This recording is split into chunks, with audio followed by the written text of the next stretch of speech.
നമ്മൾ പാർട്ട് 1 ഞാൻ കുറച്ച് പീകോക്കിൻ്റെ അറേഞ്ച്മെൻറ്റ്സ് കാണിച്ച് തന്നിട്ടുണ്ടായിരുന്നു. ഇന്ന് ഞാൻ പാർട്ട് 2 ബാക്കിയുള്ള ഭാഗങ്ങളാണ് കാണിക്കുന്നത്, അതിൻ്റെ വർക്കിൻ്റെ. അപ്പോൾ നമുക്ക് ആ പീകോക്കിൻ്റെ ഫെതേഴ്സിലുള്ള കുറച്ച് ഫില്ലിങ്സ് കൂടി ചെയ്യാനുണ്ടായിരുന്നു. അപ്പം അതിൽ നമ്മൾ ക്വില്ലിംഗ് പേപ്പർ അല്ലെങ്കിൽ പേപ്പർ സ്ട്രിപ്സ് വെച്ചിട്ട് നമ്മളിതുപോലെ ഈ ഷേപ്പിൽ ക്വില്ലിംഗ് ടൂൾ വെച്ചിട്ട് പേപ്പറിനെ മടക്കി എടുക്കുകയാണ് ചെയ്യണത്. അപ്പം നിങ്ങൾക്ക് ഇഷ്ടമുള്ള കളറ് നമുക്ക് ചൂസ് ചെയ്യാം. യെല്ലോ ചൂസ് ചെയ്യാം, റെഡ് ചൂസ് ചെയ്യാം, ബ്ലൂ ചൂസ് ചെയ്യാം, അങ്ങനെ നേവി ബ്ലൂ ചൂസ് ചെയ്യാം, അല്ലെങ്കിൽ ഡാർക്ക് ബ്ലൂ ചൂസ് ചെയ്യാം. നമുക്ക് ഇഷ്ടമുള്ള കളറ് നമുക്ക് ചൂസ് ചെയ്യാവുന്നതാണ്. ഇവിടെ ഞാൻ ചൂസ് ചെയ്യുന്നത് യെല്ലോയും റെഡും ആണ് ചൂസ് ചെയ്തിട്ടുള്ളത്, പിന്നെ ഗ്രീനുമാണ് ചൂസ് ചെയ്തിട്ടുണ്ടായിരുന്നത്. നമ്മളിതുപോലെ ഈ ഷേപ്പിലെ പേപ്പറിനെ ക്വില്ലിംഗ് ടൂൾ വെച്ചിട്ട് ഫോൾഡ് ചെയ്തെടുക്കുകയാണ് ചെയ്യുന്നത്. ഇത് കുട്ടികൾക്ക് പഠിപ്പിക്കുമ്പോൾ ആ തുടക്കത്തിൽ കുറച്ച് ബുദ്ധിമുട്ടുണ്ടാവുമായിരിക്കും ഈ ഷേപ്പ് കറക്റ്റായിട്ട് കിട്ടാനായിട്ട്.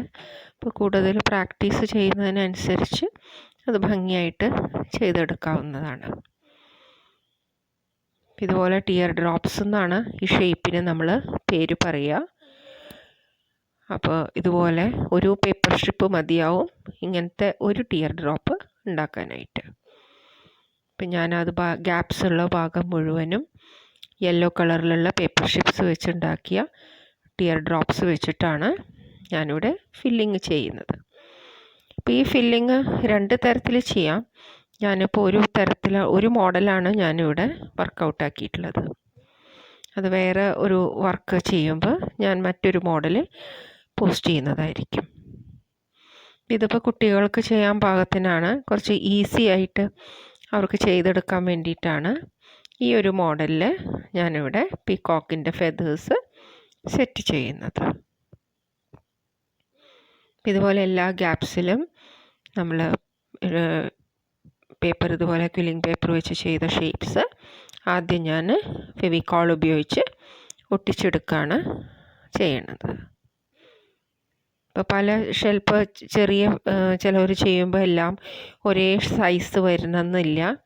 അപ്പോൾ അതിന് വിരോധമില്ല. അത് ചെയ്ത് നിങ്ങൾക്ക് പ്രാക്ടീസ് ആവുമ്പോൾ അത് ശരിയായിക്കോളും. ഫെവിക്കോൾ നമുക്ക് ഒരുപാട് വേണ്ട, ഒരു പ്രാവശ്യം അത് ആവശ്യത്തിനുള്ള ഫെവിക്കോൾ മാത്രം നമ്മൾ ഉപയോഗിച്ചാൽ മതി. ഒരുപാട് ഉപയോഗിച്ച് കഴിഞ്ഞാൽ പേപ്പർ സ്ട്രിപ്സ് ആയതുകൊണ്ട് പിന്നീട് ഗ്ലൂ ഒരുപാടാകുമ്പോൾ പേപ്പർ ഫെയ്ഡ് ആവാനായിട്ട് സാധ്യതയുണ്ട്. അപ്പോൾ ആവശ്യത്തിനുള്ള പേപ്പർ സ്റ്റിക്ക് ചെയ്യാൻ മാത്രമുള്ള ഗ്ലൂ നമ്മൾ ഉപയോഗിച്ചാൽ മതി. അപ്പോൾ ആദ്യം ഇത് മുഴുവൻ ഞാൻ ഒട്ടിച്ചെടുത്തിട്ടുണ്ട്. അപ്പോൾ ഒരുവിധം ആ ഗ്യാപ്സ് എല്ലാം ഫില്ല് ചെയ്ത് കഴിഞ്ഞു. ഇനി അതിൻ്റെ മുകളിൽ ഞാൻ സർക്കിളായിട്ട് ഇതുപോലെ പേപ്പർ സ്ട്രിപ്സ് ഉണ്ടാക്കി വെച്ചിട്ടുണ്ട് സർക്കിളായിട്ട്. അത് റെഡ് കളറാണ് ഞാൻ ചൂസ് ചെയ്തിട്ടുള്ളത്. അതിൻ്റെ മുകളിൽ ഞാൻ ഒട്ടിച്ചു കൊടുക്കുകയാണ് ചെയ്യുന്നത്. മയിൽപ്പീലിയുടെ കണ്ണ് വയ്ക്കുന്ന പോലെ റെഡ് കളറാണ് ഞാനിവിടെ ചൂസ് ചെയ്തിട്ടുള്ളത്. നിങ്ങൾക്ക് വേറെ ഇഷ്ടമുള്ള കളർ കോമ്പിനേഷൻസ് വേറെ ഉണ്ടെങ്കിൽ അങ്ങനെയും ചെയ്തെടുക്കണോണ്ട് ഒരു വിരോധമില്ല, നന്നായിരിക്കും. ഈ പല കളേഴ്സിൽ നമുക്കിത് ചെയ്തെടുക്കാവുന്നതാണ്. അപ്പം എനിക്കിത് കുറച്ച് കൂടുതൽ ഇഷ്ടമായി തോന്നി. കുറച്ചൊരു വെറൈറ്റി ആവട്ടെ എന്ന് വിചാരിച്ചിട്ടാണ് ഞാൻ യെല്ലോയും റെഡും ഒക്കെ ചൂസ് ചെയ്തത്. നിങ്ങൾക്ക് വേണമെങ്കിൽ നേവി ബ്ലൂ അങ്ങനത്തെ കളേഴ്സൊക്കെ ചൂസ് ചെയ്ത് എടുക്കാവുന്നതാണ്. അപ്പം അതിനനുസരിച്ച് ഡാർക്ക് ഗ്രീൻ ബാക്ക്ഗ്രൗണ്ടിന് പകരം വേറെ കളേഴ്സും കൊടുത്താൽ കൂടുതലും നന്നായിരിക്കും. നമുക്ക് വെറൈറ്റി മോഡലിൽ നമുക്ക് സെയിം വർക്ക് ചെയ്തെടുക്കാൻ പറ്റുന്നതാണ്. ഇപ്പം നിങ്ങൾക്ക് ഈ ഒരു വർക്ക് കുട്ടികളെ കൊണ്ട് ചെയ്യിപ്പിക്കുമ്പോൾ നിങ്ങൾക്കൊരു ഗ്രീറ്റിംഗ് കാർഡിൽ വേണമെങ്കിൽ സെറ്റ് ചെയ്ത് കൊടുക്കാം. ഇപ്പോൾ ടീച്ചേഴ്സ് ഡേ ഒക്കെ വരുന്നുണ്ടെങ്കിൽ അവർക്കൊരു greeting card, teachers day card വേണമെങ്കിൽ കൊടുക്കാം.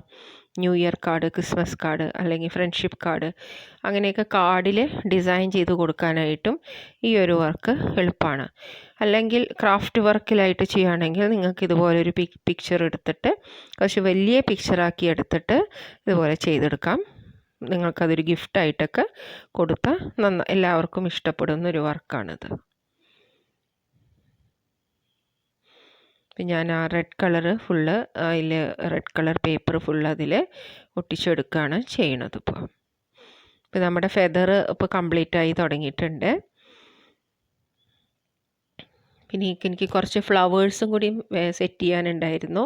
അപ്പം ഞാനിവിടെ റെഡ് കളർ ഫ്ലവേഴ്സാണ് കൊടുക്കുന്നത്. അത് നിങ്ങൾക്ക് യെല്ലോ വേണമെങ്കിൽ കൊടുക്കാം, റെഡും യെല്ലോവും കൂടി മിക്സ് ചെയ്ത് കൊടുക്കാം. കുറച്ച് 1-2 പൂവ് റെഡ് കളറ്, 1-2 പൂവ് യെല്ലോ കളറ്, അങ്ങനെയും ചെയ്ത് കൊടുക്കാവുന്നതാണ്. അതൊക്കെ നമ്മുടെ ഇഷ്ടം പോലെയാണ് നമ്മൾ ചെയ്യുന്നത്. നമ്മൾക്ക് കുട്ടികളെ പഠിപ്പിക്കുമ്പോൾ, പ്രത്യേകിച്ച് സ്കൂളിലൊക്കെ കുട്ടികളെ പഠിപ്പിക്കുമ്പോൾ അവരുടെ ഇന്നോവേഷൻസ് കൂടുതൽ കൊണ്ടുവരാനായിട്ടാണ് സാധാരണ ടീച്ചേഴ്സ് ശ്രദ്ധിക്കാറ്. ഇപ്പോൾ ഞാനൊരു ടീച്ചറായതുകൊണ്ട് ഞാനും കുട്ടികൾക്ക് ഓപ്ഷൻസ് കൊടുക്കാറുണ്ട്. ഐഡിയ പറഞ്ഞു കൊടുക്കും, ഇങ്ങനെ മെത്തേഡിൽ ചെയ്യണമെന്ന് പറഞ്ഞു കൊടുക്കും. പക്ഷേ കുട്ടികളുടെ ഇന്നോവേഷൻസും കൂടി അതിൽ പരിഗണിക്കാവുന്നതാണ് നമുക്ക്. CBSEയിലൊക്കെ മറ്റുള്ള സ്കൂളുകളിലൊക്കെ അത് കൂടുതൽ എല്ലാവരും പ്രോത്സാഹിപ്പിക്കുന്നതാണ്. നമ്മൾ മാത്രം പറഞ്ഞു കൊടുക്കുന്നതല്ല, അവർക്കും അവരുടേതായ ഐഡിയാസും ഇതിൽ ഉൾപ്പെടുത്താവുന്നതാണ്.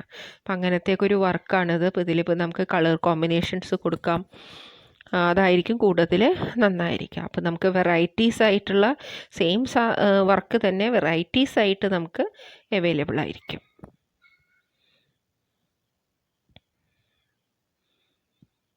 അപ്പം എനിക്ക് ഫ്ലവേഴ്സും ലീഫൊക്കെ കുറച്ചുകൂടിയും എനിക്ക് വെക്കാനുണ്ട്. അപ്പം ഞാനതൊക്കെ സെറ്റ് ചെയ്യാനായിട്ടാണ് ഇനി പോകുന്നത്. ഇങ്ങനത്തെ ഒരു ഷേപ്പിൽ ഞാൻ ലീഫിൻ്റെ മോഡൽ ലൈറ്റ് കളറും ഡാർക്ക് കളറും വെച്ചിട്ട് ലീഫ് ഞാൻ സെറ്റ് ചെയ്തെടുത്തിട്ടുണ്ട്. അപ്പം ഞാനത് ഒരു സ്ഥലത്ത് ഫിക്സ് ചെയ്യാമെന്ന് വിചാരിക്കുകയാണ്. അപ്പോൾ അതുപോലെയാണ് ഞാൻ വെക്കുന്നത്. ഇപ്പോൾ പ്രിൻ്റഡ് ആയിട്ടൊരു പിക്ചറിലാണ് നമ്മൾ ചെയ്തതെന്നുണ്ടെങ്കിൽ പോലും അതേ സ്ഥലത്ത് തന്നെ നമുക്ക് പേപ്പർ വെക്കണമെന്നൊന്നുമില്ല. നമുക്ക് അത് ഭംഗിയായിട്ട് എങ്ങനെയാണ് വെച്ചാലാണോ അത് കൂടുതൽ അട്രാക്റ്റീവ് ആവുക, കൂടുതൽ ഭംഗിയാവുക, അതിനനുസരിച്ച് നമുക്ക് അത് വെച്ചു പേപ്പേഴ്സ് ക്വിൽഡ് ആയിട്ടുള്ള പേപ്പേഴ്സ് ഫില്ലിങ് ചെയ്യാനായിട്ട് ഉപയോഗിക്കാവുന്നതാണ്. അപ്പോൾ ലൈറ്റ് ഗ്രീന്, ഡാർക്ക് ഗ്രീനൊക്കെ നമുക്ക് കൊടുക്കാം. കൂടുതലത് നല്ല ഭംഗിയായിട്ടിരിക്കും. ഫ്ലവേഴ്സ് ആണെങ്കിലും പിന്നെ പൂമൊട്ടുകൾ പോലെ നമുക്ക് കൊടുക്കാം. അതൊക്കെ കൂടുതൽ ഭംഗി കൊടുക്കുന്നതാണ്. പിന്നെ പീകോക്കിൻ്റെ ബോഡിയിൽ ഞാൻ കുറച്ച് കളറിങ് ചെയ്തിട്ടുണ്ട്. അത് ഞാൻ സ്കെച്ച് പെന്നാണ് ഉപയോഗിച്ചിട്ടുള്ളത്. അത് കൂടുതൽ ക്രയോൺസ് വേണമെങ്കിൽ ക്രയോൺസ് ഉപയോഗിക്കാം. മീഡിയം ഏത് വേണമെങ്കിലും കുട്ടികൾക്ക് ഉപയോഗിക്കാവുന്നതാണ്.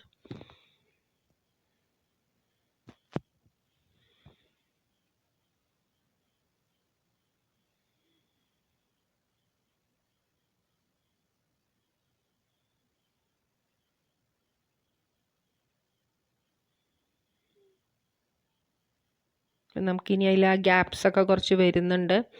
അതിലൊക്കെ ഫ്ലവേഴ്സും അതിൻ്റെ സെൻറ്റർ പോർഷനൊക്കെ ഫിക്സ് ചെയ്ത് നമുക്ക് കുറേയൊക്കെ ഗ്യാപ്സൊക്കെ ഫില്ലപ്പ് ചെയ്ത് എടുക്കാവുന്നതാണ്. അപ്പോൾ കൂടുതൽ നന്നായിരിക്കും. വളരെ കുറച്ച് ഗ്യാപ്സ് ഇട്ടതുകൊണ്ട് കുഴപ്പമില്ല.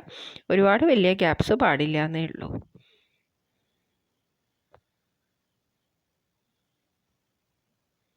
പിന്നെ തീരെ മറയ്ക്കാൻ പറ്റാത്ത ഗ്യാപ്സ് നിങ്ങൾക്ക് അതിൽ സ്കെച്ച് പെൻ വെച്ചിട്ട് ബാക്ക്ഗ്രൗണ്ട് കളറായിട്ട് കൊടുക്കാവുന്നതുമാണ്.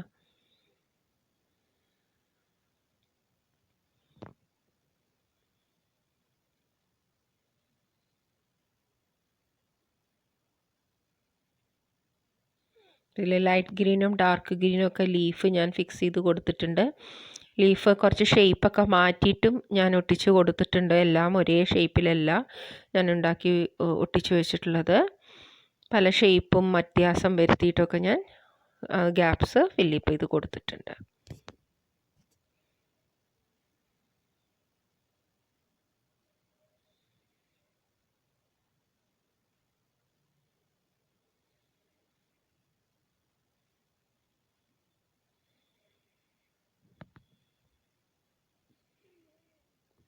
പിന്നെ പേപ്പറിൻ്റെ തിക്നെസ് എന്ന് പറയാം ഞാനിവിടെ ഉപയോഗിച്ചിട്ടുള്ളത് വളരെ തിന്നായിട്ടുള്ള പേപ്പർ സ്ട്രിപ്സാണ് ഞാൻ ഉപയോഗിച്ചിട്ടുള്ളത്. ഒരുപാട് വണ്ണമുള്ള പേപ്പർ സ്ട്രിപ്സ് ഉപയോഗിക്കുമ്പോൾ വല്ലാണ്ടങ്ങ് പൊന്തി നിൽക്കും. അപ്പോൾ അത് ബുദ്ധിമുട്ടായിരിക്കും, കാണാൻ നമുക്ക് അത്ര എടുപ്പുണ്ടാവില്ല. അപ്പോൾ കുറച്ച് തിന്നായിട്ടുള്ള പേപ്പർ സ്ട്രിപ്സ് ഉപയോഗിച്ചിട്ടാണ് ഈ വർക്ക് ഇവിടെ ചെയ്തെടുത്തിട്ടുള്ളത്. പിന്നെ പീകോക്കിൻ്റെ ഹെഡിന് യെല്ലോ കളറാണ് ഞാൻ കൊടുത്തിട്ടുള്ളത്. അതിന് ഫുൾ സ്ട്രിപ്പ് വേണ്ട, അതിൻ്റെ ഹാഫ് സ്ട്രിപ്പ് എടുത്തിട്ട് നമുക്ക് ഇതുപോലെ സർക്കിളായിട്ട് ഉപയോഗിച്ചിട്ട് വെച്ച് കൊടുക്കാവുന്നതാണ്. ഇങ്ങനെയാണ് അതിൻ്റെ ഫെദറൊക്കെ വരിക. ശരിക്കും അത് നല്ല ഭംഗിയാണ് കാണാനായിട്ട്. ഇനി ഇതിൽ വേണമെങ്കിൽ കൂടുതൽ ഡെക്കറേഷൻസ് വേണമെന്ന് താല്പര്യമുള്ളവർക്ക് ഇതിൽ വൈറ്റ് സ്റ്റോൺസൊക്കെ വെച്ച് കൊടുക്കാം. കൂടുതലത് അട്രാക്റ്റീവായിരിക്കും. ഞാനതിവിടെ ചെയ്തിട്ടില്ല, ഞാൻ ഇത്ര മാത്രമേ ചെയ്യാൻ ഉദ്ദേശിക്കുന്നുള്ളൂ. പക്ഷെ കൂടുതൽ ഒന്നും കൂടിയും നല്ല അട്രാക്റ്റീവായിട്ട് വേണമെന്ന് താല്പര്യമുള്ളവർക്ക് ഇതിൻ്റെ ഇടയിൽ മിറർ അല്ലെങ്കിൽ സ്റ്റോൺസൊക്കെ വെച്ച് കൊടുത്താൽ, ലീഫിനൊക്കെ വൈറ്റ് കളർ സ്റ്റോൺസൊക്കെ വെച്ച് കൊടുത്താൽ കുറച്ചും കൂടിയും നല്ല അട്രാക്റ്റീവായിട്ടിരിക്കും. ഞാനിപ്പോൾ ഇതൊരു ക്വില്ലിങ്ങിൻ്റെ ഒരു പേപ്പർ വർക്ക് ക്രാഫ്റ്റ് പോലെയാണ് ഞാനിവിടെ ചെയ്യുന്നത്. അതുകൊണ്ടാണ് ഞാൻ സ്റ്റോൺസ് വെക്കാഞ്ഞത്. നിങ്ങൾക്ക് താല്പര്യമുണ്ടെങ്കിൽ നിങ്ങൾക്ക് അത് ചെയ്യാവുന്നതാണ്. ചെറിയ സ്റ്റോൺസ് ആയിരിക്കണം എടുക്കേണ്ടത്.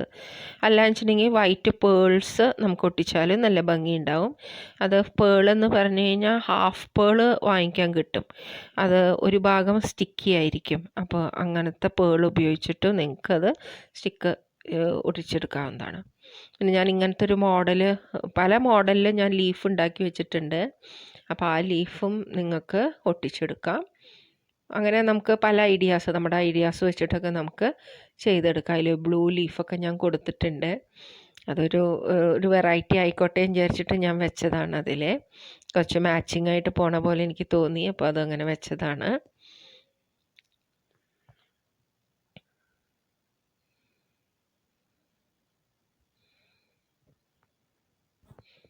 നിങ്ങൾക്ക് എല്ലാവർക്കും ഈ ക്രാഫ്റ്റ് വർക്ക് ഇഷ്ടപ്പെടുന്നെന്ന് ഞാൻ കരുതുന്നു.